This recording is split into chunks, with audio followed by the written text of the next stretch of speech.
मैं उस देश की नागरिक हूँ जिसके होठों में गंगा और हाथों में तिरंगा है। वो देश जो कभी सत्यम शिवम सुंदरम, कभी वंदे मातरम और कभी पंजाब सिंध गुजरात मराठा द्रविड़ उत्कल बंगा है। मैं उस देश की नागरिक हूँ जो हर ठुकराए हुए की शरण स्थली बन जाता है और 7 समंदर पार परदेसियों को भी अपने ब्रदर एंड सिस्टर कहकर बुलाता है। यही प्रेम की पूज्य भूमि भारतवर्ष कहलाता है, भारतवर्ष कहलाता है। नमस्कार, मैं दीक्षा ठाकुर नेहरू युवा केंद्र कुल्लू से देवभूमि हिमाचल प्रदेश का प्रतिनिधित्व करते हुए बात करने जा रही हूँ महामना मदन मोहन मालवीय जी के बारे में। 1857 की क्रांति की सफलता के बाद भारतीय जनमानस निराश सा हो गया था।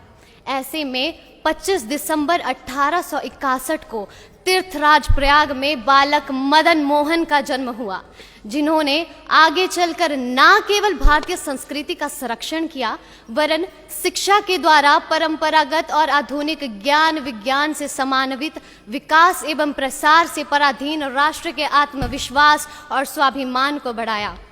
महामना की जीवन दृष्टि के 2 ही आधार थे, ईश्वर भक्ति और देशभक्ति।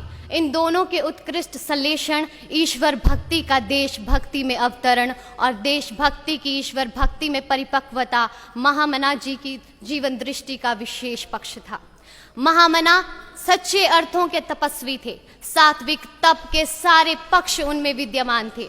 श्रीमद् भगवद गीता में वर्णित वाचिक, कायिक और मानसिक तप के वे साधक थे। सदा शुद्ध संकल्प युक्त रहना उनका मानसिक तप था। असत्य, अप्रिय और खोटे शब्दों का त्याग तथा सदा शुद्ध, प्रिय और मधुर वाणी का प्रयोग उनका वाचिक तप था। दूसरों की सहायता करना, समाज की सेवा करना और देश और जाति के लिए अपने शरीर पर होने वाले कष्टों की परवाह ना करना उनका शारीरिक तप था। महामना प्रखर राष्ट्रवादी और उच्च कोटि के देशभक्त थे।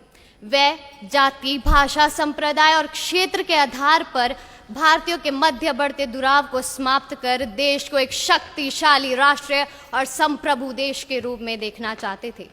अपने इन्हीं सपनों को साकार रूप देने के लिए और शिक्षा के व्यापक प्रचार प्रसार के लिए महामना ने काशी में हिंदू विश्वविद्यालय की स्थापना की।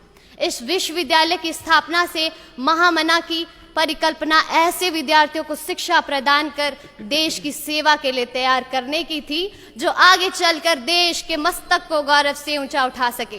तो आइए आज हम सब भी ये प्रण लेते हैं कि हम आगे चलकर हर वो संभव कार्य करेंगे जिससे हमारे देश का मस्तक गौरव से ऊंचा हो सके। जय हिंद, जय भारत।